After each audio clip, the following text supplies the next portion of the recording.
اعوذ باللہ من الشیطان الرجیم بسم اللہ الرحمن الرحیم وَلَقَدْ جَاءَتْ رُسُلُنَا إِبْرَاهِيمَ بِالْبُشْرَى قَالُوا سَلَامًا، اور آئے ہمارے رسول ابراہیم کے پاس خوشخبری کے ساتھ، انہوں نے کہا سلام۔ یہ سورہ ہود کی جو سلسلہ شروع ہوا ہے رسولوں کے بیان کا، یعنی ان کی قوموں کی داستانوں کے، اس میں اب یہ چوتھا واقعہ ہے جو بیان ہو رہا ہے۔ ہم نے یہ دیکھا کہ نوح علیہ السلام، اس کے بعد ہود علیہ السلام، اس کے بعد صالح علیہ السلام کی قوموں کے واقعات بیان ہو چکے ہیں۔ تمام واقعات کی بنیادی تھیم ایک ہی تھی۔ اللہ کے رسول آئے، انہوں نے اپنی قوم کو اللہ کا پیغام پیش کیا، انہیں اس بات پر خبردار کیا کہ اگر انہوں نے اللہ کے پیغام کا انکار کیا اور اس کی مخالفت کی تو پھر ان کو آخرت میں تو پکڑ عذاب ہوگا ہی، اس دنیا میں بھی اللہ کی طرف سے وہ پکڑ سے بچ نہیں سکیں گے۔ یہ کنسسٹنٹ تھیم ہے، تفصیلات کچھ فرق ہیں مگر مورل آف دا سٹوری ایک ہی ہے۔ یہ سب کچھ کیوں بتایا جا رہا ہے؟ کیا مقصد داستان سرائی ہے؟ مقصد یہ ہے کہ کسی طرح سے لوگوں کو پرانے واقعات سنائے جائیں؟ وہ تو ایک ہی مرتبہ سنا دیے جاتے تو کافی ہونا تھا، لیکن یہاں تو یہ واقعات بار بار سنائے جا رہے ہیں۔ کیوں سنائے جا رہے ہیں؟ اس لیے کہ جس قوم کے سامنے ایک اور اللہ کے رسول اللہ کا پیغام پیش کر رہے ہیں، اس قوم کو اچھی طرح سے وارن کر دیا جائے کہ انہوں نے بھی اگر انکار کا وہی رویہ اختیار کیا جو پچھلی قوموں نے کیا تو پھر یہ قوم بھی نہیں بچے گی، اللہ کے عذاب سے دوچار ہو جائے گی۔ یہ واقعات اس لیے بھی بار بار بتائے گئے، یعنی یہ وارننگ تو ظاہر ہے ان کے لیے تھی کہ جو اللہ کے آخری رسول صلی اللہ علیہ وسلم کے ایڈریسیز تھے، اولین مخاطب تھے، لیکن ہمارے لیے یہ جو داستانیں بار بار بیان کی گئیں، اس میں کچھ اور بھی حکمتیں ہیں۔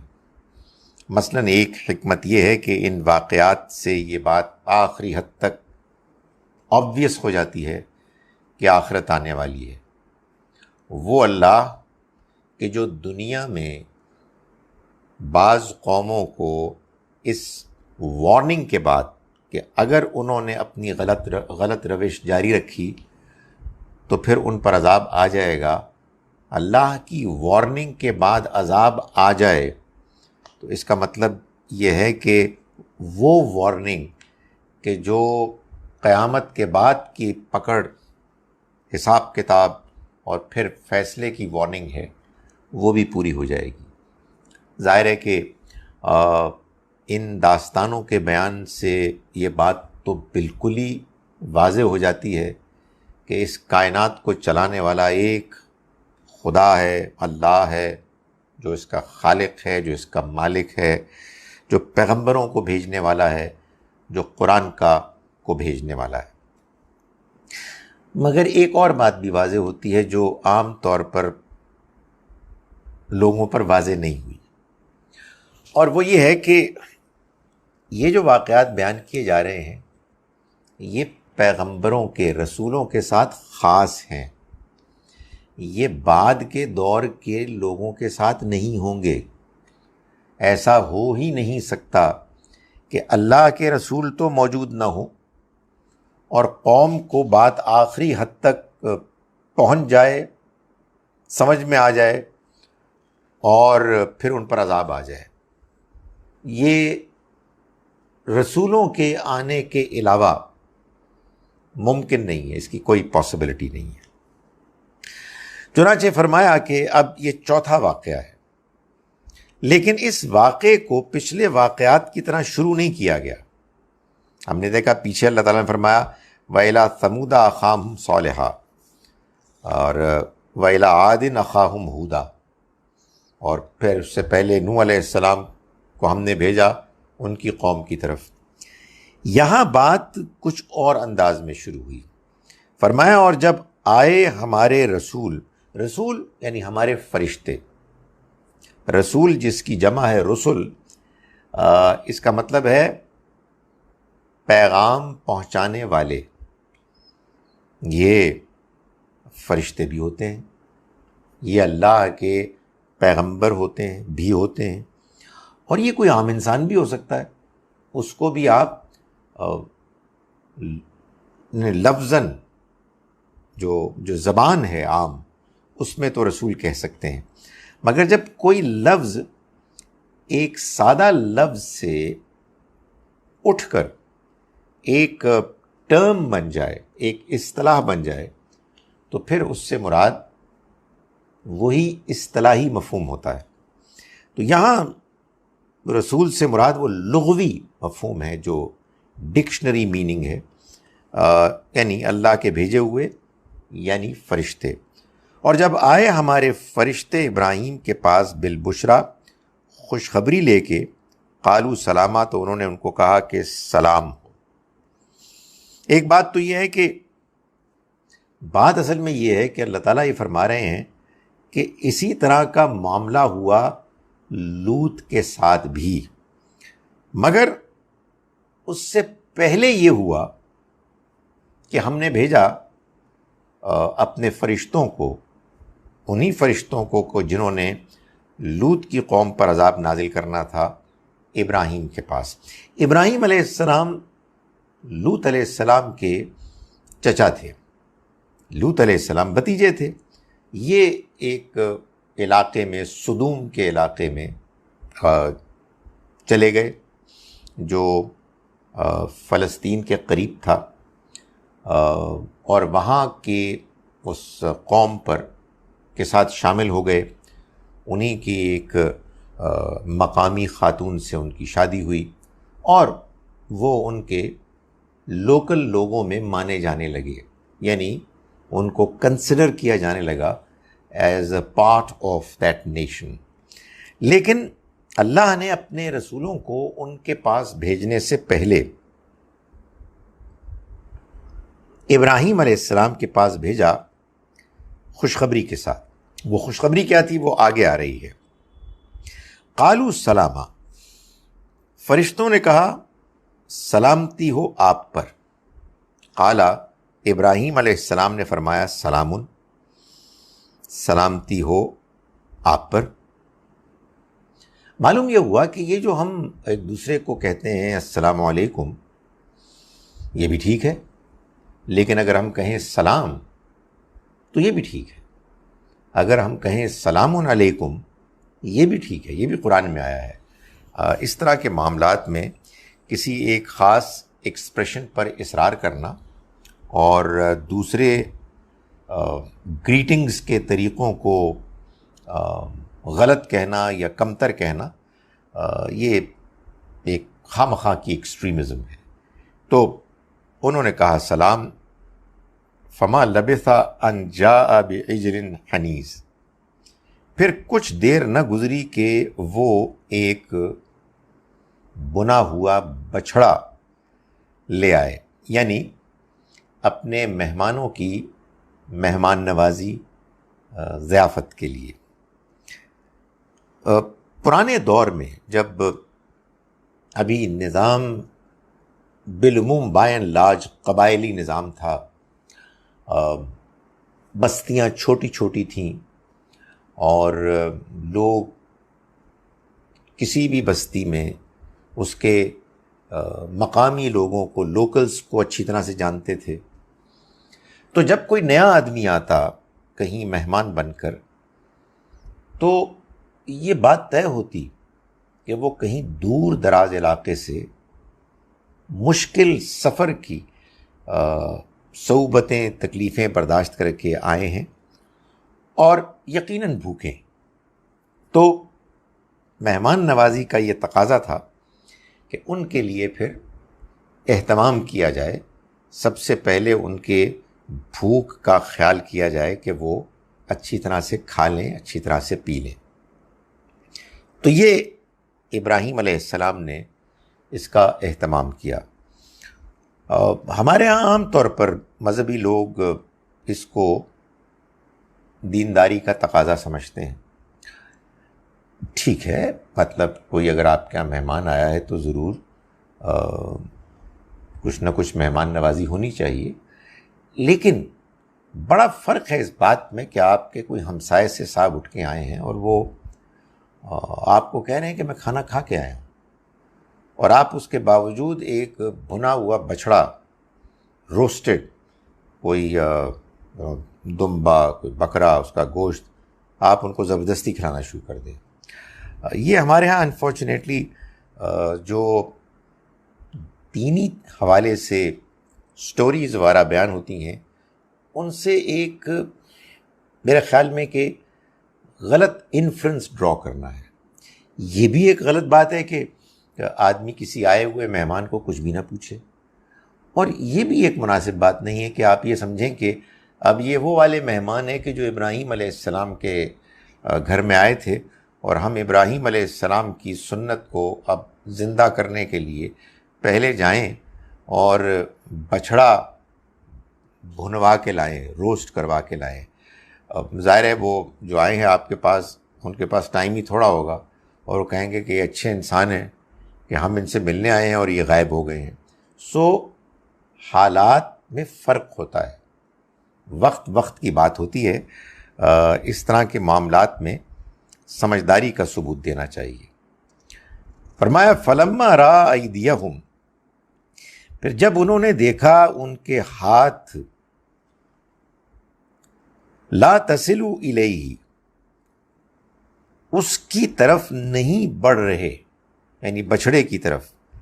نکرہم، تو انہیں کچھ، یعنی ابراہیم علیہ السلام کو کچھ اجنبیت، کچھ اپراہٹ، کچھ عجیب سا لگا، محسوس ہوئی. وَأَوْجَسَ مِنْهُمْ خِیفَةً، اور انہوں نے کچھ ڈر محسوس کیا. ڈر اس لیے کہ ان کو خیال آیا کہ یہ اتنی دور سے ٹریول کر کے آئے ہیں اور میں ان کے لیے کھانے کا اہتمام کر کے ان کے سامنے کھانا پیش کر رہا ہوں، اور وہ اس کی طرف ہاتھ نہیں بڑھا رہے. ہو نہ ہو یہ انسان نہیں ہے، یہ فرشتے لگتے ہیں، اور اگر فرشتے ہیں تو کیا کرنے آئے ہیں؟ ہو نہ ہو کچھ مجھ سے غلطی ہوگی. ظاہر ہے ایک اچھا انسان تو ہمیشہ آپ کو کرٹیکلی ایگزامن کرتا ہے اور اپنے بارے میں ہمیشہ یہ گمان کرتا ہے کہ شاید اس کی پرفارمنس ٹھیک نہیں ہے اور اللہ پوری طرح سے مطمئن نہیں ہے. تو ابراہیم علیہ السلام نے کچھ اسی وجہ سے کچھ خوف سا محسوس کیا. قالوا لا تخف، انہوں نے کہا کہ آپ خوف نہ کھائیے، آپ نہ ڈریے. یہ فرشتوں نے کہا انا ارسلنا الی قوم لوط، ہم تو لوط کی قوم کی طرف بھیجے گئے. یعنی مطلب یہ ہے کہ نہ آپ کی، نہ آپ کے گھر والوں کی، نہ آپ کے قوم کی جن کے پاس اس وقت آپ موجود ہیں کوئی پکڑ ہونے والی ہے. ہم تو اصل میں جس پکڑ کے لیے بھیجے گئے ہیں وہ قوم لوط کی پکڑ ہے. وامرأتہ قائمۃ، اور ان کی بیوی پاس ہی کھڑی تھی، یعنی ابراہیم علیہ السلام کی بیوی، اور یہ ساری کنورسیشن سن رہی تھی. فضحکت، تو وہ ہنس پڑی. ایک ہنسی وہ ہوتی ہے کہ جو خوشی میں آدمی ہنستا ہے، یعنی خوشی اس بات کی کہ وہ جو ایک ایک اندیشہ لاحق ہو گیا تھا کہ نہ جانے یہ انسانی شکل میں جو آئے ہیں اور جو غالب امکان یہ ہے کہ فرشتے ہیں، یہ کوئی ہمارے لیے کوئی بری چیز نہ ہو، ہماری کوئی پکڑ نہ ہو۔ تو جب انہوں نے محسوس کیا کہ نہیں، کوئی ایسی اندیشے کی بات نہیں ہے، تو انہیں ایک ریلیف ملا اور اس پر انہوں نے خوشی کا اظہار کیا۔ فبشرناها باسحاق، تو ہم نے ان کو اسحاق کی خوشخبری سنائی، یعنی یہ ابراہیم علیہ السلام کی بیوی سارہ علیہ السلام ہے، اور ان کو ایک بیٹے کی خوشخبری فرشتوں نے سنائی۔ وَمِن وَرَاءِ اسحاق یعقوب، اور اسحاق کے بعد یعقوب کی بھی خوشخبری سنائی، یعنی گویا کہ خوشخبری کی تکمیل ہو گئی۔ ایک تو یہ کہ اولاد ہوگی، پھر اولاد کی اولاد ہوگی۔ اس میں ایک تو یہ پہلو ہے کہ اولاد لڑکا ہوگا اور وہ ماشاءاللہ زندہ رہے گا، اور پھر اس کی اولاد ہوگی، اور دوسری یہ کہ ظاہر ہے کہ نسل آگے بڑھے گی۔ قالت یا ویلتا، وہ بولی کہ یا ویلتا، یہ ایکسپریشن ہے ایک ایسے انداز میں اپنی بات کو کہنے کا کہ جس میں کچھ حیرت ہو۔ ہائے شامت، اَأَلِدُ، کیا میں جنوں گی، وَأَنَا عَجُوزٌ، اور میں ایک بڑھیا ہوں، یعنی جب کہ میں بڑھیا ہوں میں کیا جنوں گی، میں کیا اولاد میرے ہاں ہوگی۔ وَهَذَا بَالِي شَيْخًا، اور یہ میرے شوہر یہ بھی بوڑھے ہو چکے ہیں، تو یہ ہوگا کیسے؟ إِنَّ هَذَا لَشَيْءٌ عَجِیب، یہ بڑی عجیب بات ہے۔ ظاہر ہے یہ تو نہیں تھا کہ ابراہیم اور ان کی بیوی علیہ السلام کو اس بارے میں کچھ شک تھا کہ خدا تعالیٰ اگر کوئی خوشخبری سنا رہا ہے، حتمی خوشخبری اپنے رسولوں، اپنے فرشتوں کے ذریعے سے، تو اس میں کوئی غلطی کا نہ ہونے کا کوئی امکان ہے۔ مگر وہ ہوتا ہے نا کہ بات کچھ عجیب سی ہے، جیسا کہ یہاں آیا بھی، تو پھر وہ جو اس کا عجیب ہونا ہے اس تردد کو بھی دور کر دیا جائے۔ سو اس طرح کے کویسچنز بعض اوقات اس لیے ہوتے ہیں جی کہ آئی انڈرسٹینڈ آپ نے یہ فرمایا ہے کہ اولاد ہوگی، مگر what about me, what about ہم، یہ کیسے ہوگی؟ فرمایا قالو، انہوں نے کہا اتعجبین، کیا آپ تعجب کرتی ہیں، من امر اللہ، اللہ کے معاملے میں، اللہ کی بات پر۔ رحمت اللہ علیہ، رحمت اللہ و برکاتہ علیکم، اللہ کی رحمت اور اس کی برکتیں ہوں تم پر، اہل البیت، اے پیغمبر کی گھر والی۔ یعنی ان کو یہ کہا گیا کہ آپ اس پہ فیصلہ کیا ہے، انہو حمید مجید، وہ تو تعریف کیا گیا ہے اور بڑی شان والا ہے، یعنی اس کی بزرگی بہت بہت اعلیٰ ہے، اس کے ہاں ہر چیز ممکن ہے۔ لیکن اس بات کو بیان کرتے ہوئے جو بات کہی گئی وہ یہ ہے کہ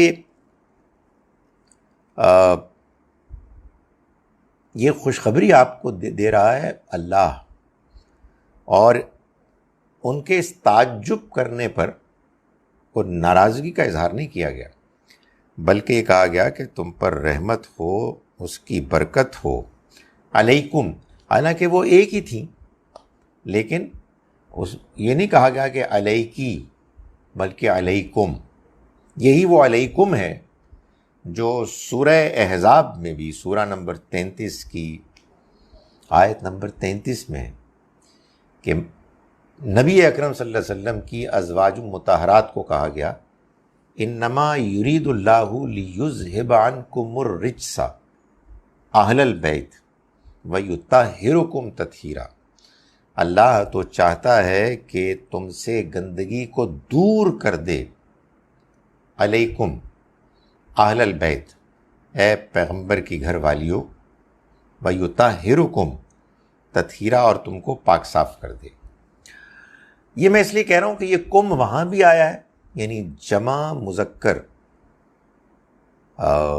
میسکولن پلورل، اور یہاں بھی ایک خاتون حضرت ابراہیم کی زوجہ سارہ علیہ السلام کے لیے، وہاں کئی خواتین نبی صلی اللہ علیہ وسلم کی ازواج کے لیے پروناؤن آیا علیکم، جو آرڈینیرلی میسکولن پلورل ہے۔ یہ کیوں ایسے ہوا ہے؟ یہ عربی کا انداز ہے، زبان کے جو ایکسپریشنز ہیں وہ زبان سے سیکھنے چاہیے۔ زبان نطق ہوتی ہے، منطق نہیں ہوتی، اٹس ناٹ لاجک۔ زبان جو ہے وہ آپ جس طرح سے بولتے ہیں، جو آپ کے ہاں انداز رائج ہوتا ہے اس کو آپ اڈاپٹ کرتے ہیں، اس کے پیچھے نہ کوئی سائنس ہوتی ہے نہ کوئی لاجک ہوتی ہے، اس کے پیچھے بیسیکلی آپ کی زبان کے انداز ہوتے ہیں۔ تو یہاں جو اس کے اندر ایک پہلو ہے خاص، وہ یہ ہے کہ خاتون کو خطاب کرتے ہوئے یہ جو جمع مذکر کا صیغہ ہے، اس میں ایک طرح کی پردہ داری ہے۔ آپ اگر کسی سنگولر فیمنن پروناؤن کو بیان کریں گے تو بات آبویس ہو جائے گی کہ we are talking about a lady. یہ جو ہمارے معاشرت میں جو ایک خاص قسم کا خواتین کے معاملے میں شرم اور حیا کے کچھ تصورات ہیں، یہ وہ پہلو ہے زبان میں۔ مگر یہ بات میں اس لیے بیان کر رہا ہوں کہ ہمارے ہاں نہ جانے کیسے، اور آئی نو کیسے، بات یہ ہے کہ پروپیگنڈا اور برین واشنگ بڑی زوردار چیز ہے۔ ایک بات قرآن میں بیان ہوئی ہے موسٹ کلیئرلی، لیکن ہماری امت میں یہ بات مشہور ہے کہ اگر آپ کہیں گے اہل بیت تو اس سے مراد ہیں نبی اکرم صلی اللہ علیہ وسلم، فاطمہ، علی، حسن، حسین رضی اللہ عنہم، فل اسٹاپ، نو بڈی ایلس۔ آن دا کانٹرری، قرآن اپنے بیان میں بالکل واضح ہے کہ لفظ اہل بیت کا اگر اطلاق ہوگا تو وہ سب سے پہلے پیغمبر کی بیویوں کے لیے ہوگا۔ یہاں یہ ابراہیم علیہ السلام کی بیوی کو کہا گیا ہے اہل البیت، اور سورہ احزاب میں نبی صلی اللہ علیہ وسلم کی بیویوں کو کہا گیا ہے۔ یہ وہ ماجرا ہے جس کا رونا ہم روتے رہتے ہیں۔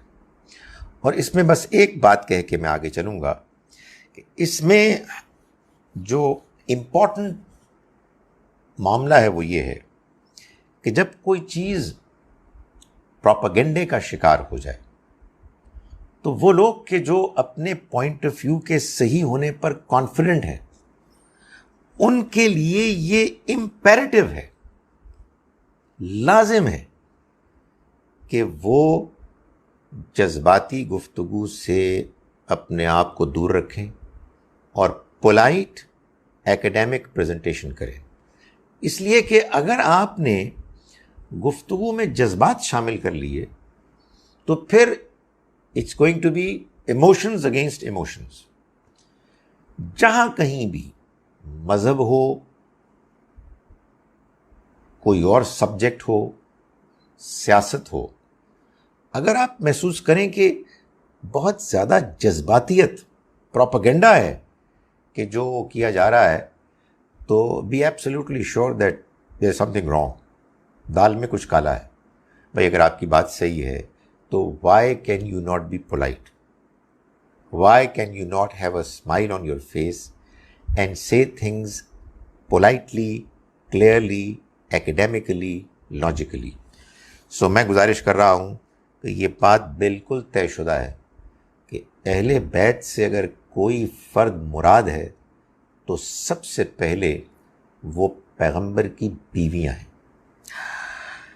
فلما ذہب عن ابراہیم الرعو، پھر جب ابراہیم سے الرعو خوف دور ہو گیا، ظاہر ہے ان کو ایک خوشخبری ملی، کمفرٹیبل ہو گئے، تو کیا کیا انہوں نے؟ سیلیبریشن شروع کر دی، نعرے بازی شروع کر دی، کوئی فائرنگ شروع کر دی؟ نہیں، یہ کمال ہے۔ وجاءتہ البشریٰ، اور ان کو آ گئی خوشخبری، یجادلنا فی قوم لوط، تو وہ ہم سے بحث کرنے لگے لوط کی قوم کے بارے میں۔ یعنی یہ بات تو ان کو بتا دی گئی تھی کہ اصل میں ہم قوم لوط کی طرف آئے ہیں، اور ظاہر ہے کہ یہاں تو ایک بریف مینشن ہے، مختصر مطلب یہ واضح تھا کہ ہم ان پر عذاب کا سامان لے کر آئے ہیں، عذاب کا فیصلہ لے کر آئے ہیں۔ تو جب ابراہیم علیہ السلام اپنے معاملے میں مطمئن، کمفرٹیبل ہو گئے، تو انہوں نے پھر ہم سے بحث کرنی شروع کر دی قوم لوط کے بارے میں۔ Can you imagine? خدا فیصلہ کر چکا ہے کہ قوم لوط پر عذاب آئے گا، ابراہیم اللہ تعالیٰ سے بحث کر رہے ہیں کہ خدایا نہ بھیج، please don't do it.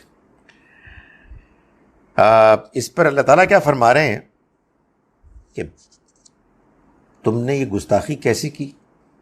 How dare you did it? نہیں، تعریف کی۔ ان ابراہیم لحلیم اواہ منیب، یقیناً ابراہیم بڑے ہی حلیم، بردبار تھے، اواہ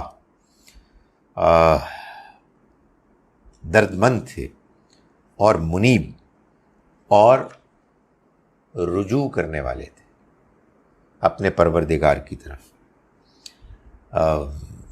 یہ کوالٹیز تھیں ان کی، جس کی وجہ سے ان کو جب یہ محسوس ہوا کہ ایک قوم تباہ ہونے والی ہے اور اللہ کا فیصلہ آ گیا ہے، اور انہیں معلوم ہے کہ میری اللہ تعالیٰ کے ساتھ ڈائریکٹ کمیونیکیشن ہے، تو ان کا کیا خدایا پلیز اس عذاب کو روک دے، اور اللہ تعالیٰ ان کی تعریف کر رہے ہیں۔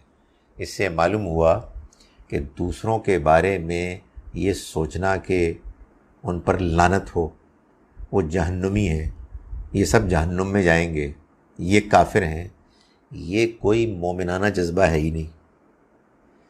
ہمارے پیغمبر جتنے بھی ہیں وہ تو اپنے اندر درد مندی رکھتے تھے، اور لوگوں کے، انسانوں کے لیے ان کا جذبہ یہ تھا کہ وہ سب کے سب بچ جائیں اور ان کی پکڑ نہ ہو۔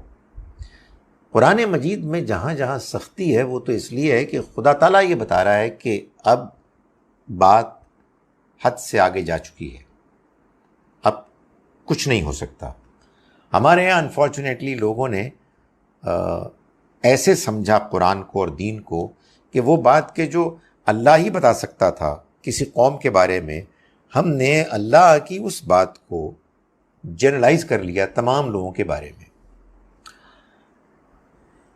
مجھے نہیں معلوم اس کا کیا نتیجہ نکلے گا۔ کیا اللہ تعالیٰ ایسے لوگوں کو چھوڑ دے گا کہ جو اتنے سخت دل ہیں؟ اللہ کرے، ظاہر اللہ سے تو یہی اچھی امید رکھنی چاہیے، لیکن بہرحال یہ کوئی مطلوب چیز نہیں ہے کہ ہم اتنے نفرت بھرے انداز میں غیر مسلموں کے بارے میں ذکر کریں اور بعض مسلمانوں کے بارے میں کریں، بعض ایسے لوگوں کے کہ جو ہم سے بہت کچھ قریب ہیں لیکن ذرا مختلف ہیں۔ تو ہمارے اندر تو دردمندی ہونی چاہیے، جیسے کہ ابراہیم علیہ السلام کے اندر تھی. فرمایا یا ابراہیم اعرض عن ھذا، اے ابراہیم اب چھوڑ دو اس کو، لیو اٹ، اس بحث کو اب چھوڑ دو. انہ قد جاء امر ربک، یہ تو اب تمہارے رب کا فیصلہ آ چکا. انہم آتیہم عذاب، اب ان پر وہ عذاب آنے والا ہے، آیا ہی چاہتا ہے، جو غیر مردود، جو لوٹایا نہیں جاتا، جو جب آ جاتا ہے تو پھر اس کے بعد کوئی لوٹنا نہیں ہوتا. یہ جو اللہ تعالیٰ نے بات بیان فرمائی کہ چھوڑ دو، اب بس کر دو، اور یہ فرمایا کہ وہ ہم سے باقاعدہ بحث کرنے لگے، اس کو بائبل میں یوں بیان کیا گیا ہے کہ ابراہیم علیہ السلام نے فرمایا کہ تو اس بستی کو الٹ دے گا، تھوڑے لوگ تو اچھے ہوں گے نا، تو ان اچھوں کی وجہ سے اس بستی کو چھوڑ دے. 50 اگر ہوں تو کیا تو تب بھی تباہ کر دے گا؟ تو اللہ تعالیٰ نے فرمایا نہیں، 50 ہوں گے تو نہیں کروں گا. پھر وہ 45 پر آئے، پھر وہ 40 پہ آئے، پھر وہ 30 پہ آئے، پھر وہ 20 پہ آئے، پھر وہ 10 پہ آئے. یہ سب بیان ہوا ہے بائبل میں. تو اللہ تعالیٰ نے فرمایا کہ ابراہیم وہاں 10 نیک لوگ بھی نہیں ہیں، اب آپ چھوڑ دیں. سو یہ اس کو بیان کیا جا رہا ہے. میں نے جیسا کہ گزارش کی کہ یہ ہے اصل میں سبق کہ جو ہم کو قرآن سے ملتا ہے، کہ ہم کو دوسرے انسانوں کے بارے میں، چاہے وہ مسلمان ہو چاہے غیر مسلم ہو، ہمیں حد درجے ہمدردی کرنی چاہیے، انہیں اللہ کا پیغام پہنچانا چاہیے، ان کے بارے میں حسن ظن رکھنا چاہیے. ہم تو سبھی کو کافر قرار دے چکے ہیں، اور کافر وہ ہوتا ہے کہ جس کا آخرت میں کامیابی کا کوئی امکان ہی نہیں ہے، وہ تو مجرم ہے. کافر کے بارے میں تو اللہ تعالیٰ نے بتا دیا کہ وہ حیوانوں سے بھی بدتر ہے.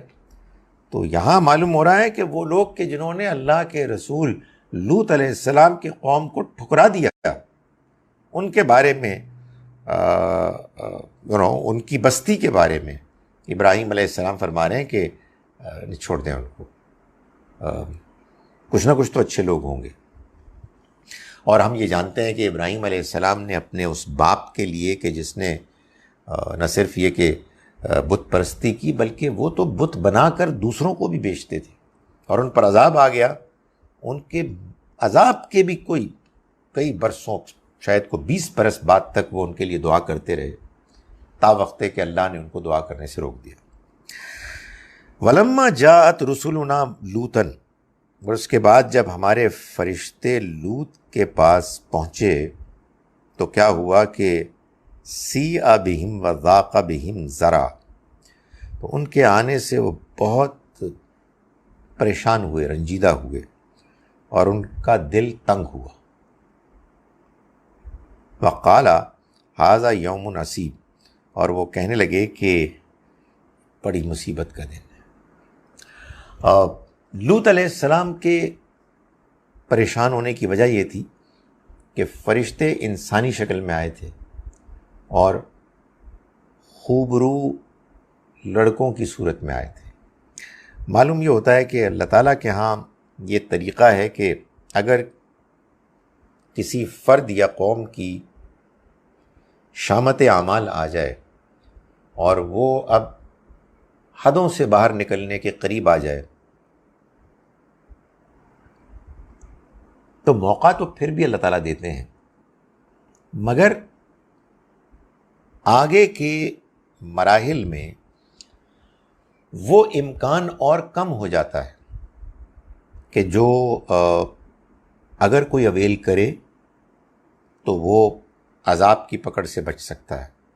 تو چنانچہ جن کے اندر پہلے ہی سے اپنے ہی جنس کے افراد کے ساتھ جنسی خواہش کو پورا کرنے کی بیماری تھی، ان کے لیے جب یہ خبر پہنچی ان کے ہاں کہ لوط علیہ السلام کے ہاں کچھ نوجوان خوبرو مرد لڑکے آئے ہیں، تو اس پر لوط علیہ السلام بہت پریشان ہوئے، رنجیدہ ہوئے، اور ان کا دل بہت گھٹا۔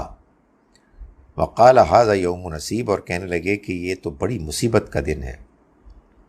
وجاءہ قومہ یہرعون الیہ، اور اس کی قوم کے لوگ بے اختیار دوڑتے ہوئے اس کے پاس آ پہنچے۔ یعنی ان کے اندر وہ جو ایک نفسانی خواہش کا جذبہ تھا وہ اپنی آخری حدوں کو پہنچا ہوا تھا، اور وہ لوط علیہ السلام کے گھر پہنچے۔ وَمِن قَبْلُ كَانُوا يَعْمَلُونَ السَّيِّئَاتِ، اور وہ اس سے پہلے ہی برے اعمال کر رہے تھے۔ یعنی ان کے اندر وہ جو طبیعت کا فساد تھا، جو ان کی فطرت بگڑ چکی تھی، اس کے نتیجے میں وہ عمل جاری تھے جو برے عمل تھے، جس میں وہ اپنے ہی جنس کے افراد کے ساتھ جسمانی تعلق قائم کرتے تھے۔ تو جب یہ مہمان آئے تو انہوں نے تو ان کے اندر تو اس کے لیے اور زیادہ سرگرمی پیدا ہو گئی۔ قال یا قوم، لوط علیہ السلام نے فرمایا کہ اے میری قوم کے لوگو، ہؤلاء بناتی ہن اطہر لکم، یہ میری بیٹیاں ہیں، یہ تمہارے لیے زیادہ پاکیزہ ہیں۔ یعنی مطلب یہ ہے کہ یہ تم مجھے کیوں رسوا کر رہے ہو؟ تم کو اگر اپنی خواہش ہی پوری کرنی ہے تو میں اپنی بیٹیوں کو آفر کر دیتا ہوں کہ تم ان کے ساتھ نکاح کرو، اور جو تمہاری ضرورت ہے وہ پاکیزہ طریقے سے اس کو پورا کرو۔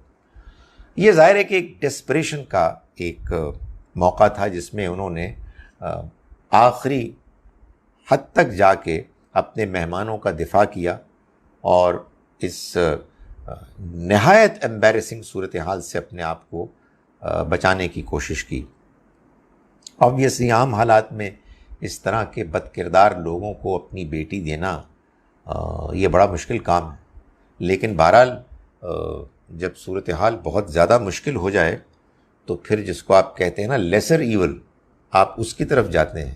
تو یہ ایک انتہائی غیر معمولی ایمرجنسی کی صورتحال میں، ایک ڈیسپریشن میں انہوں نے کہا کہ بھائی تم ان کے ساتھ اپنا نکاح کر کے اپنے ضرورتوں کو پورا کرو۔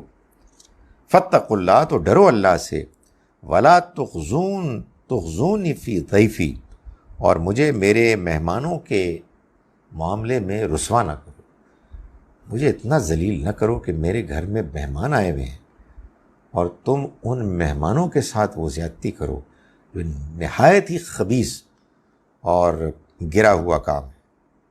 الیس منکم رجل رشید، کیا تم میں کوئی بھی بھلا آدمی نہیں ہے؟ جب طبیعت بگڑ جائے، طبیعت میں فساد آ جائے، تو انسان کرتا ہے کہ کسی طرح سے کچھ کمیونیکیشن ہو سکے، بات پہنچائی جا سکے۔ یعنی جو آدمی بگڑا ہوا ہوتا ہے اس میں سب سے بڑی پرابلم یہ آ جاتی ہے کہ آپ یہ محسوس کرتے ہیں کہ آپ اس سے بات نہیں کر پا رہے، بیکاز وہ جو ایک کامن ایلیمنٹ ہوتا ہے دو انسانوں کے درمیان کہ بھائی سچ بولنا ایک اچھی بات ہے، دوسرا آدمی اتنا بگڑ چکا ہے کہ وہ اس کو کوئی اہمیت ہی نہیں دے رہا۔ تو یہاں بھی یہی ہوا ہے کہ یہ جو ایک غیر معمولی ایک گندگی کا رجحان پوری قوم کے اوپر غالب آ گیا تھا، تو معلوم ہوتا تھا کہ کسی سے بات ہی نہیں کی جا سک رہی۔ کوئی اگر معقولیت کی بات کی جائے گی لوگ مذاق اڑائیں گے، بلکہ اب تو مذاق سے بھی بات آگے نکل گئی تھی، وہ تو معلوم ہوتا ہے کہ بالکل بفرے ہوئے تھے۔ تو فرمایا کہ قالوا لقد علمت ما لنا فی بناتک من حق، انہوں نے کہا کہ لوط آپ جانتے ہیں کہ ہمارے لیے آپ کی بیٹیوں میں کوئی حق نہیں ہے، ہم ان میں انٹرسٹڈ نہیں ہیں، ہم اس طرف مائل نہیں ہیں۔ وَإِنَّكَ لَتَعْلَمُ مَا نُرِيدُ، اور آپ اچھی طرح سے جانتے ہیں کہ ہم کیا چاہتے ہیں، ہم کس لیے آئے ہیں۔ یہ آپ پر بڑی بات واضح ہے مگر آپ بات کو ٹال رہے ہیں۔ بڑی عجیب بات ہے یہ، جب طبیعت کا بگاڑ اس حد تک آگے بڑھ جاتا ہے تو بگڑے ہوئے لوگ ایکیوز کرتے ہیں کہ آپ سے کمیونیکیشن پاسبل نہیں ہے، آپ ہماری بات ہی نہیں سمجھ رہے، یو ڈونٹ انڈرسٹینڈ اس۔ قال لو ان لی بکم قوتاً، لوط علیہ السلام نے فرمایا کہ کاش کہ میرے پاس کوئی طاقت ہوتی، بکم تمہارے مقابلے میں، او آوی الی رکن شدید، یا میں کسی مضبوط سہارے کی پناہ لے سکتا اور اپنے آپ کو اور اپنے مہمانوں کو بچا سکتا۔ ایک دائرے کے اگین ڈیسپریشن کا کلمہ ہے۔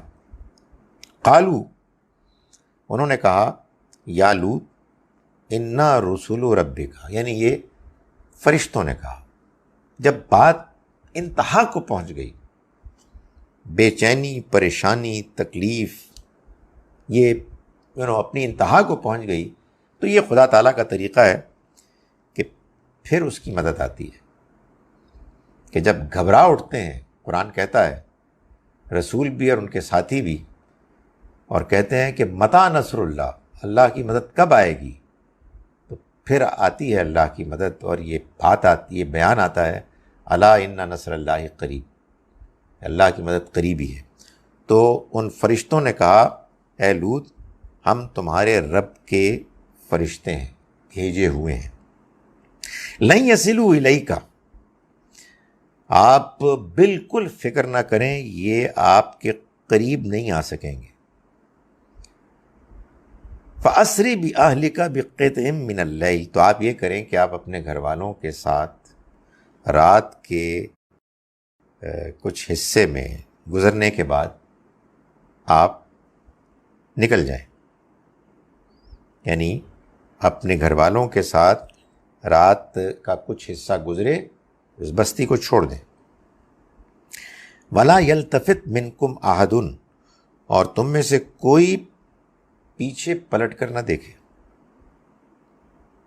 إِلَّا امْرَأَتَكَ، سوائے تمہاری بیوی کے، یعنی وہ تمہارے ساتھ نہیں جائے گی۔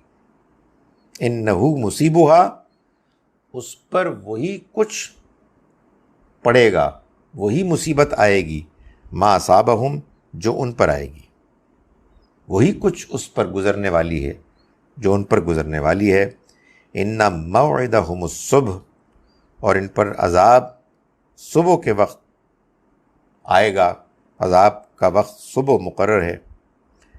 الیس الصبح بقریب، اور صبح تو قریب نہیں ہے، یعنی پریشان کیوں ہوتے ہو، بس اب صبح تک کی بات ہے، تو یہ تو ختم ہونے والا ہے سب کچھ، ان کی طرف سے جو بھی یہ بدتمیزی کا ایک طریقہ اختیار کیا ہوتا ہے، یہ سب ختم ہو جائے گا۔ فلما جاء امرنا، پھر جب ہمارا حکم آ پہنچا، جعلنا عالیہا سافلہا، تو ہم نے اس کی بستی کا جو اوپر کا حصہ ہے اس کو نچلا بنا دیا، یعنی مطلب یہ ہے کہ اس کو تل پھٹ کر دیا، بستی اپ سائڈ ڈاؤن ہو گئی۔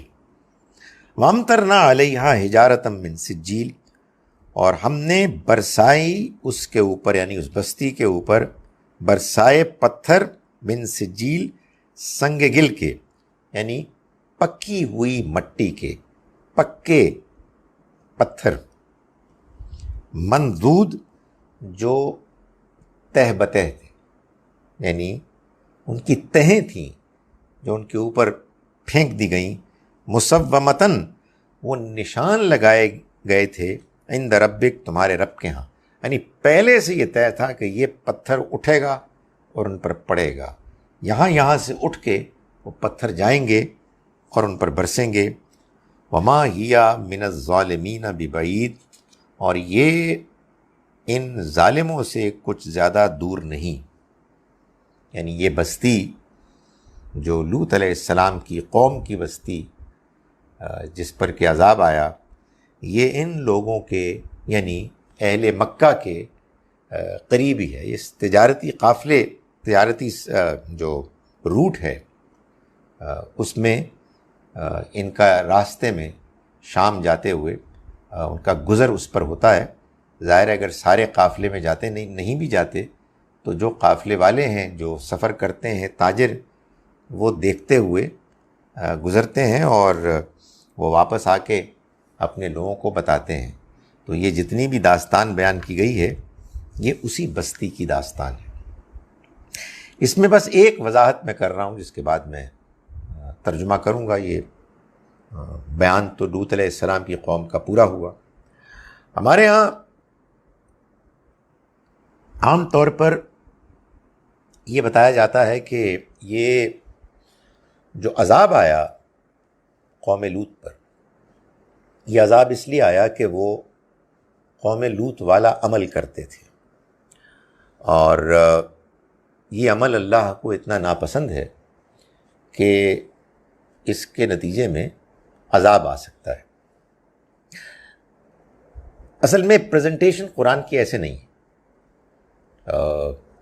قرآن مجید ایک بات کنسسٹنٹلی کر رہا ہے، اور وہ بات یہ ہے کہ اللہ کے رسولوں کا انکار وہ جرم ہے کہ جس کے نتیجے میں جو قوم، جو بستی والے اس جرم میں مبتلا ہوتے ہیں وہ اللہ کی پکڑ کا شکار ہو جاتے ہیں۔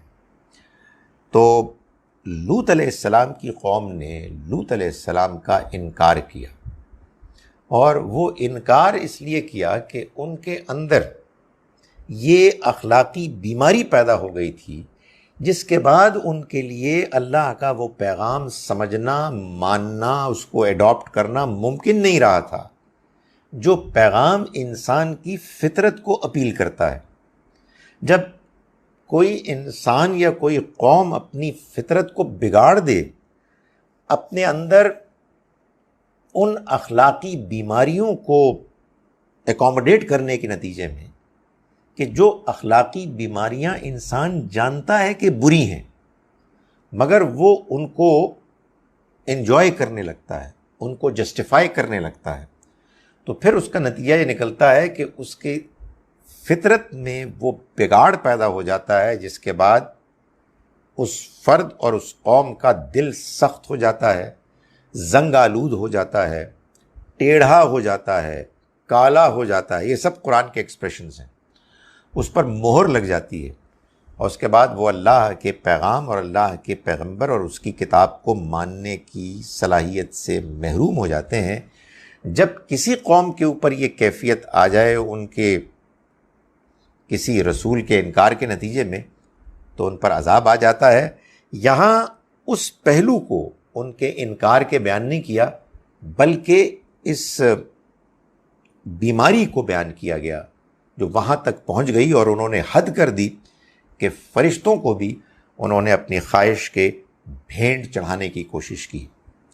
یہ بات اگر آپ کو سمجھ میں آ جائے تو ایک اور بات بھی سمجھ میں آ جائے گی، جس کے لیے میں نے ابھی حال ہی میں ایک تفصیل سے انٹرویو دیا ہے، کہ یہ جو ہمارے ہاں کہتے ہیں لوگ کہ گستاخی کی سزا قتل ہے، اصل میں نبی اکرم صلی اللہ علیہ وسلم کے زمانے میں بھی بعض لوگوں نے گستاخی کر کے انکار کیا، جیسے لوط علیہ السلام کی قوم کے لوگوں نے اپنی اس خواہش کا اظہار کر کے اور لوط علیہ السلام کو کمپلیٹلی اگنور کر کے ان کے مہمانوں کے اوپر اپنی اس بدترین خواہش کو پورا کرنے کے جذبے کے اظہار کے نتیجے میں انہوں نے انکار کر دیا۔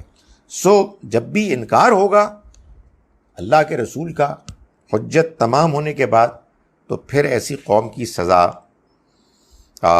اللہ کا عذاب ہے، اور اگر اللہ کے رسول کے ساتھی تعداد میں زیادہ ہیں تو پھر یہ اللہ کا عذاب اللہ کے رسول کے ساتھیوں کی تلواروں ان کے ہاتھوں سے آئے گا۔ چنانچہ ایسے گستاخ بعض لوگوں کو قتل کر دیا گیا، یہ اللہ کا عذاب تھا۔ میں ان آیات کا ترجمہ ایک مرتبہ پھر آپ کے سامنے پیش کر رہا ہوں۔ بسم اللہ الرحمن الرحیم۔ ہم نے شروع کیا آج کا سبق آیت نمبر 69 سے 69 سے۔ وَلَقَدْ جَاءَتْ رُسُلُنَا، اور آئے ہمارے فرشتے ابراہیم کے پاس بالبشرا، خوشخبری کے ساتھ، قالوا السلام، انہوں نے کہا کہ سلامتی ہو آپ پر، قال سلام، انہوں نے کہا سلامتی ہو آپ پر بھی، فما لبث ان جاء بعجل حنیذ، تو پھر زیادہ وقت نہ گزرا کہ وہ لے کر آئے ان کے پاس ایک بھنا ہوا بچڑا، یعنی روسٹڈ لیمب۔ روسٹڈ لیمب کا مطلب ہے لیمب کا گوشت روسٹڈ۔ فلما را ایدیہم، پھر جب انہوں نے دیکھا، یعنی ابراہیم علیہ السلام نے دیکھا، ایدیہم کہ ان کے ہاتھ، لا تصل الیہ، اس کی طرف نہیں بڑھ رہے، کھانے کی طرف، نکرہم، تو انہیں ان سے بڑی اپراہٹ سی محسوس ہوئی، ٹینشن سی محسوس ہوئی، وَأَوْجَسَ مِنْهُمْ خِیفَةً، اور انہوں نے ان سے کچھ خوف محسوس کیا۔ قالوا، انہوں نے کہا، یعنی فرشتوں نے کہا، لا تخف، ڈرنے کی کوئی ضرورت نہیں ہے، انا ارسلنا الی قوم لوط، ہم تو لوط کی قوم کی طرف بھیجے گئے ہیں۔ یعنی اگر آپ کسی پکڑ کے اندیشے سے پریشان ہو رہے ہیں تو وہ پکڑ آپ کی نہیں ہونی بلکہ لوط کی قوم کی ہونی ہے۔ وامرأتہ قائمۃ، اور ان کی بیوی یعنی ابراہیم علیہ السلام کی قریبی کھڑی تھی، فضحکت، سارا کچھ انہوں نے سن لیا، فضحکت، تو وہ ہنسی، فبشرناہا، تو ہم نے ان کو خوشخبری سنائی، اسحاق کی، ومن وراء اسحاق یعقوب، اور اسحاق کے بعد یعقوب کی بھی۔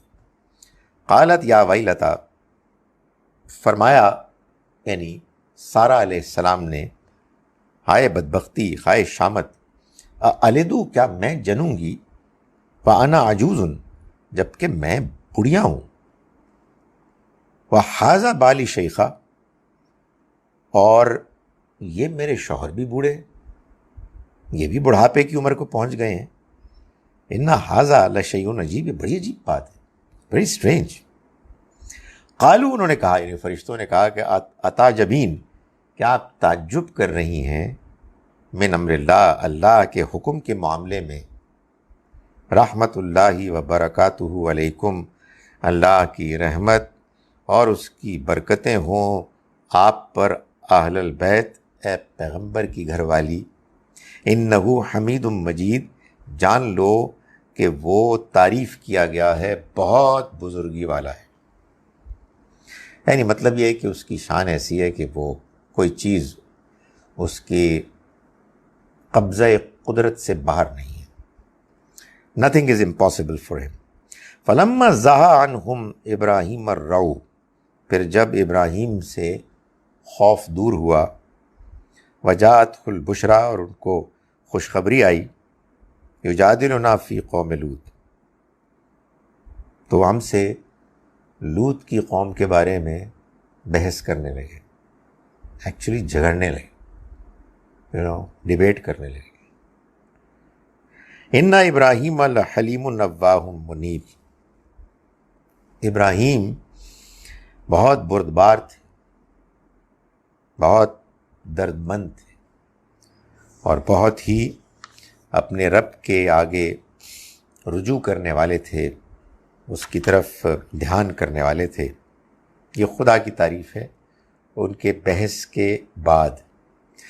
یا ابراہیم، اے ابراہیم، آردن حاضہ، چھوڑ دیں آپ اسے معلوم ہوا کہ اگر بندے کی نیت ٹھیک ہے اور بات وہ غلط بھی کر رہا ہے تو از ناٹ ایٹ فالٹ، ان کو معلوم ہی نہیں تھا، چھوڑ دیں آپ اس کو۔ انہ قد جاء امر ربک، اب تمہارے رب کا فیصلہ تو آئے گا، وہ تو اب آنا ہی ہے۔ وَإِنَّهُمْ آتِيهِمْ عَذَابٌ غَيْرُ مَرْدُودٌ، اور یقیناً ان کے اوپر ایک ایسا عذاب آئے گا کہ جو لوٹایا نہیں جا سکے گا، واپس نہیں کیا جا سکے گا۔ وَلَمَّا جَاءَتْ رُسُلُنَا لُوطًا، اور جب آئے ہمارے فرشتے لوط کے پاس، سیء بہم وضاق بہم ذرا، تو وہ بہت پریشان ہوئے اور ان کا دل تنگ ہوا، قالا، اور وہ کہنے لگے ھذا یوم نصیب، یہ بڑی مصیبت کا دن ہے. وجاءہ قومہ یہرعون الیہ، اور اس کی قوم کے لوگ بے اختیار دوڑتے ہوئے اس کے پاس آئے. ومن قبل کانوا یعملون السیئات، اور اس سے پہلے وہ برے اعمال کر ہی رہے تھے. قال یا قوم، انہوں نے کہا، یعنی لوط علیہ السلام نے فرمایا، ہؤلاء بناتی، یہ میری بیٹیاں ہیں، ہن اطہر لکم، یہ زیادہ پاکیزہ ہیں تمہارے لیے. فاتقوا اللہ، تو ڈرو اللہ سے. ولا تخزون من فی ضیفی، اور مجھے میرے مہمانوں کے معاملے میں رسوا نہ کرو، ایمبیرس نہ کرو. الیس منکم رجل رشید، کیا تم میں کوئی بھی شریف آدمی نہیں ہے، کوئی بھی بھلا آدمی نہیں ہے. قالو، انہوں نے کہا، لقد علمتا، تم جانتے ہو اے لوط، ما لنا فی بناتک من حق، ہمارا تمہاری بیٹیوں پر کوئی حق نہیں ہے. وَإِنَّكَ لَتَعْلَمُ مَا نُرِيدُ، اور تم جانتے ہو کہ ہم کیا چاہتے ہیں، ہم کس لیے آئے ہیں. قالا، انہوں نے فرمایا، لو ان لی بکم قوتاً، کہ کاش کہ میرے پاس تم سے مقابلے کے لیے کوئی طاقت ہوتی. او آوی الی رکن شدید، یا میں کسی مضبوط سہارے کی پناہ لے سکتا. قالوا یا لوط، فرشتوں نے کہا، اے لوط، انا رسول ربک، ہم تمہارے رب کے فرشتے ہیں، اس کے بھیجے ہوئے ہیں. لن یصلوا الیک، وہ تمہارے قریب نہیں آ سکیں گے. فاسری باہلک، تو تم نکل جاؤ رات کو اپنے گھر والوں کے ساتھ. بقطع من اللیل، رات کے ایک حصے میں، ایک حصہ گزرنے کے بعد. ولا یلتفت منکم احد، اور تم میں سے کوئی بھی مڑ کے نہ دیکھے. الا امرأتک، سوائے تمہاری بیوی کے. انہ مصیبہا، اس کو تو وہی کچھ پہنچے گا، اس پر گزرنے والا ہے. ما اصابہم، جو ان پر گزرنے والا ہے. ان موعدہم الصبح، ان کا وعدہ صبح کا ہے، یعنی اللہ کا ان پر عذاب کا وعدہ صبح کے وقت ہے. الیس الصبح بقریب، اور صبح کیا کوئی دور ہے، قریب ہی تو ہے. فلما جاء امرنا، پھر جب ہمارا فیصلہ آ گیا. جعلنا علیہا، ہم نے مسلط کر دی اس بستی پر.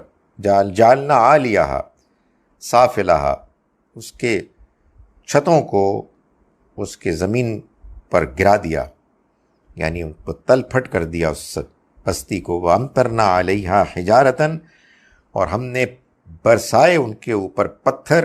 من سجیل، سنگ گل کے، پکے ہوئے مٹی کے. منضود تہ بتہ، مسومتاً، جو نشان زدہ تھے، نشان لگائے ہوئے تھے. عند ربک، تمہارے رب کے پاس. وما ہی من الظالمین ببعید، اور یہ بستی ان مکے کے ظالموں سے کوئی زیادہ دور بھی نہیں ہے. اقول قولی ھذا واستغفر اللہ لی ولکم. اب ہم انشاءاللہ کویشچن آنسرز کا سیشن اسٹارٹ کریں گے. آپ کائنڈلی اپنے زوم کے اندر اپنے ہینڈ ریز کر لیں and we will take your questions in an orderly fashion. So پہلا کویشچن ہے ہمارا آئی فون رافیہ. آپ کائنڈلی اپنا مائک انمیوٹ کر کے you can ask your question. Thank you.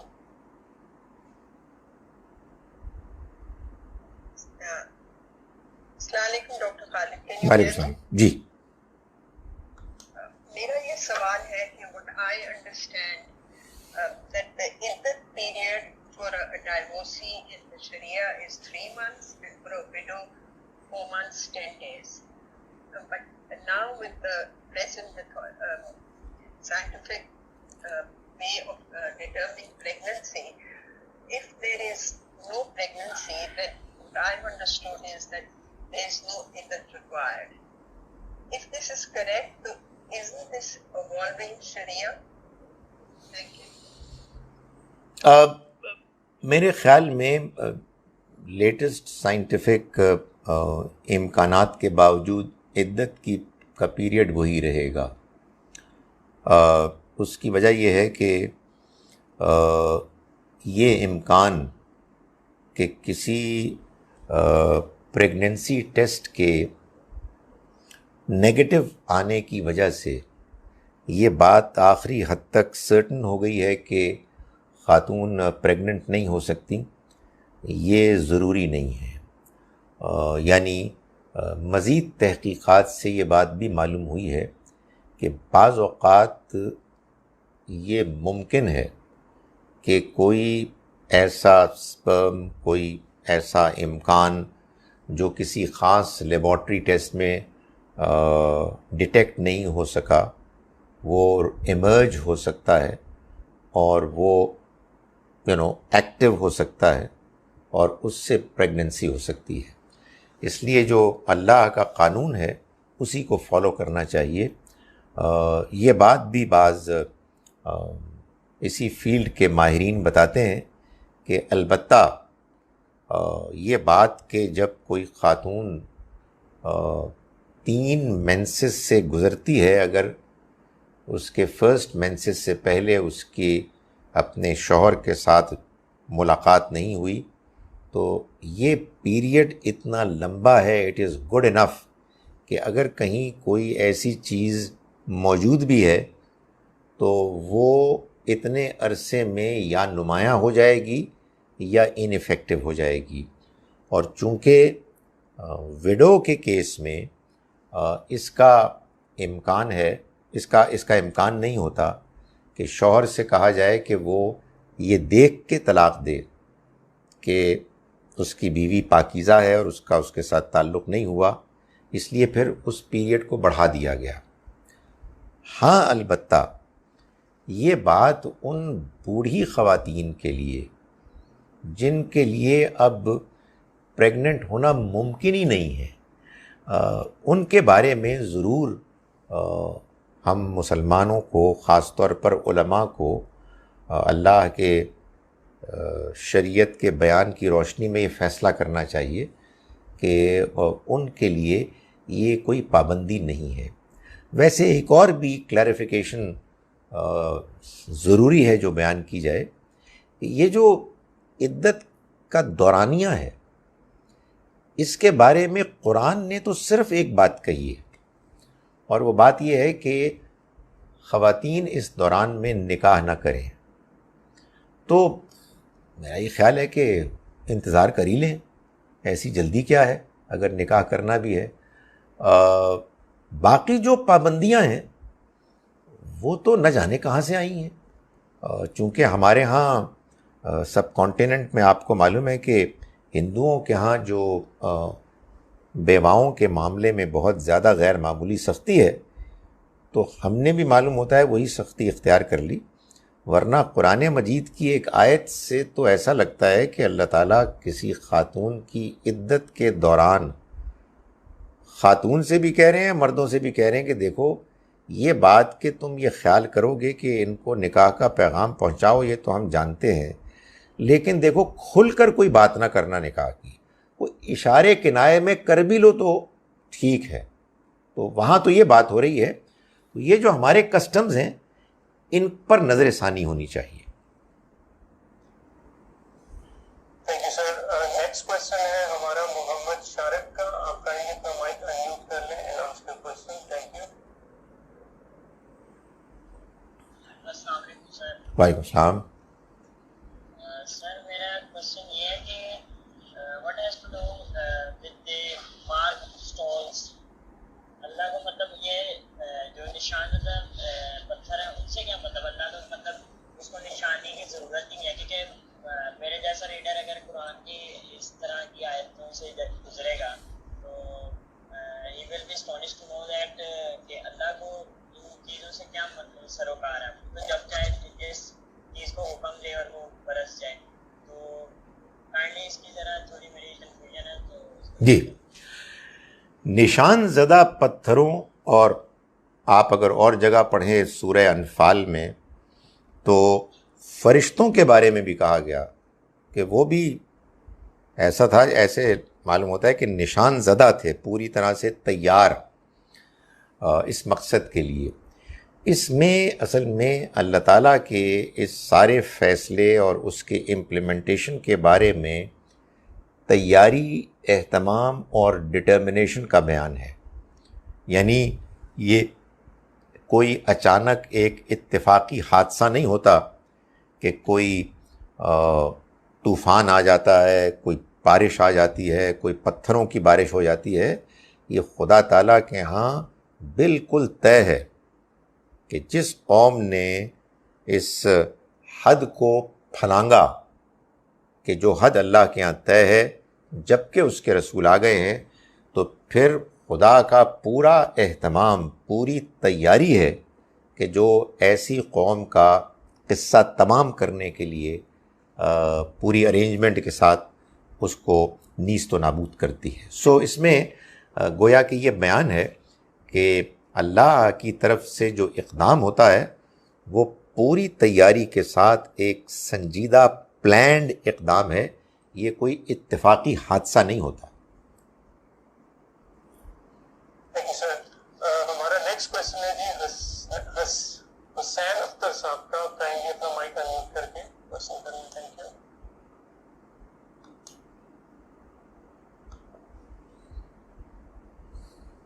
جی حسین اختر صاحب آسک یور کوشچن.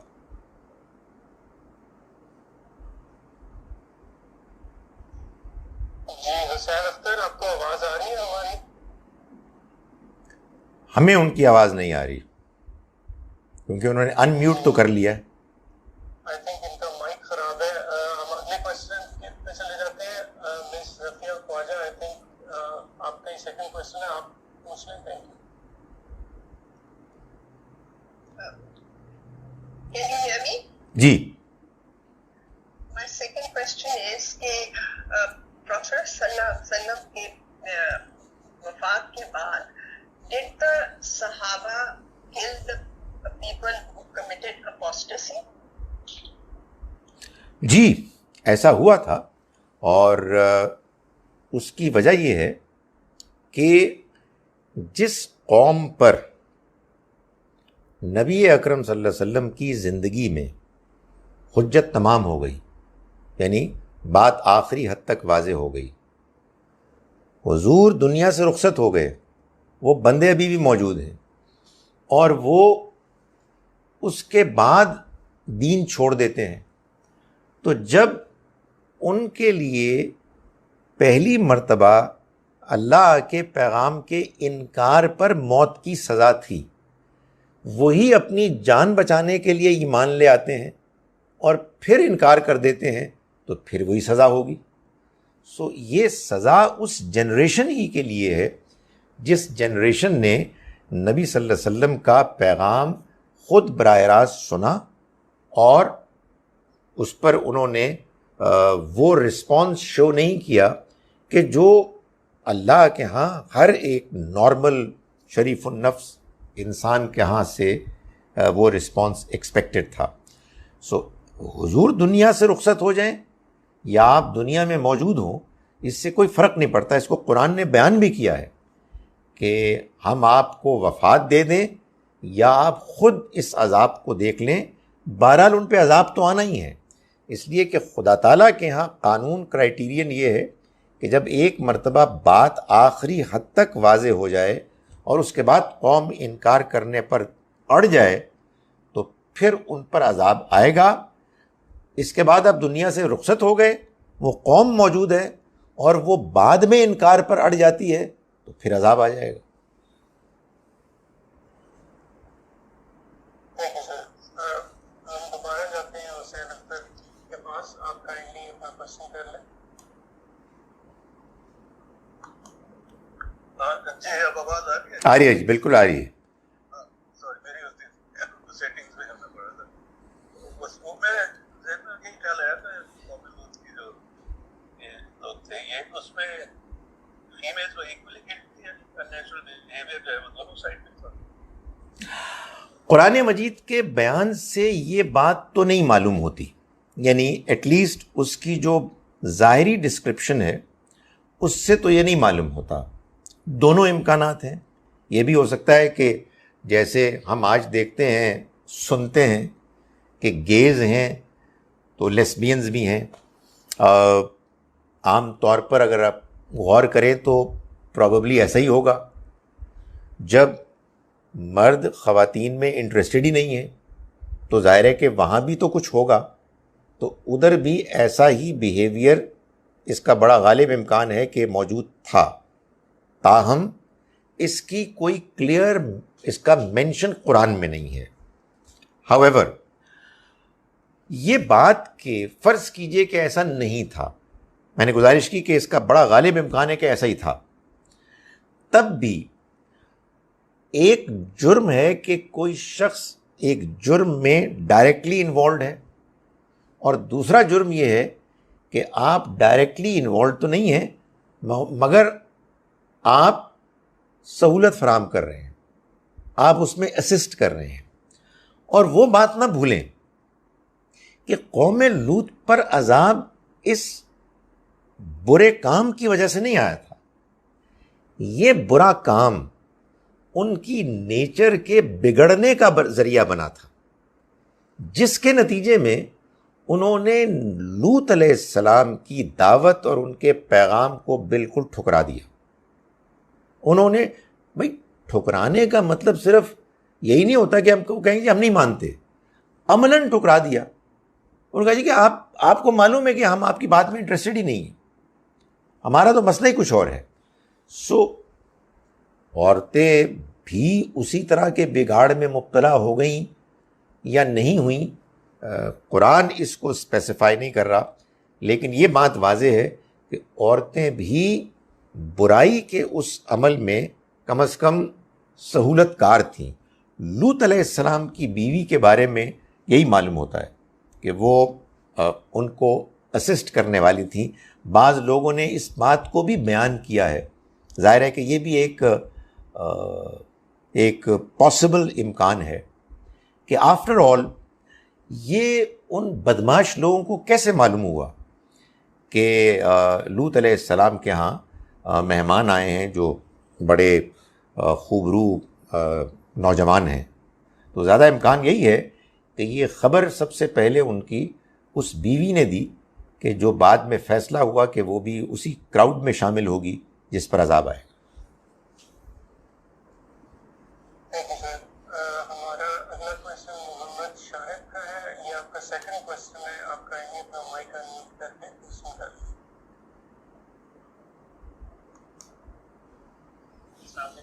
وعلیکم السلام۔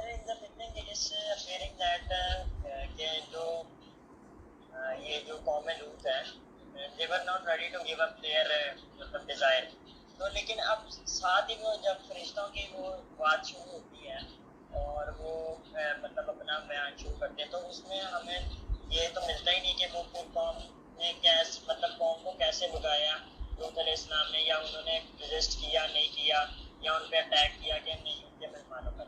تو اس پہ ذرا گائیڈ کیجیے گا، کیونکہ اس سے مجھے نا سمجھ نہیں آ پا رہی ہے کہ ہوا کیا، درمیان میں کیا ہوا۔ مجھے سوچ ایک دم سے آ گیا نا، پہلے وہ جو گفتگو چل رہی ہے قوم کی، پھر ڈائریکٹ وہ فرشتوں پہ آ گئی۔ فائنلی اس کو ذرا ایلیبریٹ کیجیے۔ دیکھیں قرآن مجید میں جہاں یہ سٹوری بیان ہوئی ہے، یہ آپ سمجھیں کہ 6 سٹوریز میں سے یہ چوتھی سٹوری ہے۔ اس سے پہلے بھی کچھ سٹوریز ہیں، اس کے بعد بھی ہیں۔ تو ایک بات تو یہ ہے کہ یہ سارا ان کی قوم کا جو رویہ ہے، یہ اصل میں کیا ہے؟ یہ اصل میں انکار ہے، خدا کے پیغام کے خلاف بغاوت ہے۔ دوسری بات یہ جان لیں کہ قرآن مجید میں آپ کو واقعات کی ڈیٹیلز نہیں معلوم ہوں گی۔ قرآن مجید تو الفاظ اور واقعات کے بیان میں بہت اکانومائز کرتا ہے، بہت اختصار کا طریقہ اختیار کرتا ہے۔ وجہ کیا ہے؟ وجہ یہ ہے کہ it is not a book of stories, it's not a book of history, it's a book of guidance. اس میں ہدایت کے پہلو سے جتنی بات کرنی مقصود ہو وہ بات بیان کی جاتی ہے، اور بہت کچھ سننے والے کی ذہانت، انٹیلیجنس، قرآن کے ٹیکسٹ کا ذوق، اس پر چھوڑ دیا جاتا ہے۔ آپ کہیں گے کہ نہیں پھر یہ تو بڑا مشکل ہے۔ بھائی ظاہر ہے کہ ہر چیز شروع میں ذرا مشکل ہوتی ہے، پھر آسان ہو جاتی ہے۔ آپ سوال پوچھتے ہیں، کوئی جو زیادہ واقف ہے آپ کو جواب دیتا ہے، اور یہ بتاتا ہے کہ دیکھیں اس جملے کے بعد جب یہ دوسرا جملہ آیا تو اس میں درمیان میں ایک بات جو نہیں مینشن ہوئی وہ آبویس ہے. سو یہ اختصار میں آپ کو پہلے بھی بتا چکا ہوں. میں نے جب رمضان میں پروگرام کیے تھے خلاصہ قرآن کے تو پہلے لیکچر میں بتایا تھا کہ قرآن مجید کی سٹائل آف پریزنٹیشن میں یہ بات جان لیں کہ امپلائیڈ باتیں ہوتی ہیں جن کو جب آپ قرآن کو پڑھنے کی ایک پریکٹس ہو جاتی ہے, آپ کو اس کا ذوق ہو جاتا ہے, آپ کا ٹیسٹ بن جاتا ہے, تو آپ یہ کہتے ہیں مجھے بات سمجھ میں آ گئی, اگرچہ کہ لکھی بھی نہیں ہے بٹ آئی کین انڈرسٹینڈ. سو ایسے ہوتا ہے. Thank you sir. ہمارا اگلا کوشچن ہے مس رافیہ کا. آپ اپنا مائک انمیوٹ کر کے کوشچن کر لیتے ہیں. میرا کوشچن اسی میں ہے کہ اگر اپوسٹفی اس زمانے میں allowed to kill them, on what basis are people doing it now? Where did we go wrong that they did not understand? Because بہت لوگ ابھی بھی یہی سمجھتے ہیں کہ اپوسٹفی اگر کے لیے لوگوں کو مارا جا سکتا ہے. دیکھیے یہ جو غلطی اور اس طرح کی بہت سی دوسری غلطیاں اس لیے ہو رہی ہیں کہ ہم نے ایک انٹرپریٹیشن کا غلط اصول قائم کر لیا ہے. جب کہیں اصول میں غلطی ہو جائے تو پھر اس کے بعد اس کے بطن سے غلطیوں کا ایک کراؤڈ نکلتا ہے. جب آپ نے جو شروع میں جو اینٹ اٹھائی نا بنیاد سے وہی ٹیڑھی ہوئی تو پھر بلڈنگ ساری ٹیڑھی ہوگی. تو ہمارے ہاں یہ اصول طے ہو گیا کہ قرآن مجید سارے کا سارا قیامت تک کے لیے رہنمائی کر رہا ہے. آپ عام مسلمانوں سے پوچھیں تو وہ آپ کو یہ بتائیں گے, اور اگر آپ ان سے اختلاف کریں گے تو وہ آپ پہ غصے ہوں گے. وہ کہیں گے کہ آپ what do you mean? What are you trying to tell us? کہ قرآن مجید کیا صرف اپنے زمانے کے لیے تھا؟ نہیں, یہ قیامت تک کے لیے ہے. اب یہ ایک جذباتی سٹیٹمنٹ ہے. اس سٹیٹمنٹ کو ریجیکٹ کرنے کے لیے چند مثالیں ہیں جو آپ بیان کر سکتے ہیں کہ بھائی صاحب ذرا یہ بتائیں پھر اس کا آج کیسے اطلاق ہوگا. مثلاً آپ یہ بتائیے کہ مال غنیمت کو فوجیوں میں تقسیم کیا جائے گا, کیوں نہیں کیا جائے گا؟ قرآن میں تو بیان ہوا ہے. سو یہ ایک لوگوں نے, مسلمانوں نے ایک جذباتی فیصلہ کیا انفارچونیٹلی, اور اس جذباتی فیصلے کے بعد ان کو قرآن کی اتنی بیسک چیزیں سمجھ میں نہیں آئیں کہ جو قرآن بڑے واضح انداز میں بتا رہا ہے. جیسے یہی بات کہ عذاب صرف رسول کی قوم پر آتا ہے. اچھا, اس کو قرآن نے الفاظ میں بیان کیا ہے کہ وما کننا معذبین حتی نبعث رسولا, ہم عذاب نہیں بھیجتے جب تک کہ ہم رسول نہ بھیجیں. رسول آئیں گے, بات واضح کریں گے, قوم انکار کرے گی, عذاب آئے گا, ورنہ وہ عذاب بھیجتے ہی نہیں ہیں. ہم نے کیا سوچا؟ وہی اصول, ٹیڑھا اصول کہ قرآن کی سب باتیں قیامت تک کے لیے اپلیکیبل ہیں. تو اس کے بعد جب آپ کے ناردن ایریاز میں, مظفر آباد میں, بالا کوٹ میں وغیرہ وغیرہ میں زلزلہ آیا تو لوگوں نے کہا یہ عذاب ہے. اور پھر عذاب کا بیان کرنے والے پھر اس میں کبھی قوم لوط کے عمل کو ڈھونڈ رہے ہیں اور کبھی قوم شعیب کی برائیوں کو ڈھونڈ رہے ہیں وغیرہ وغیرہ.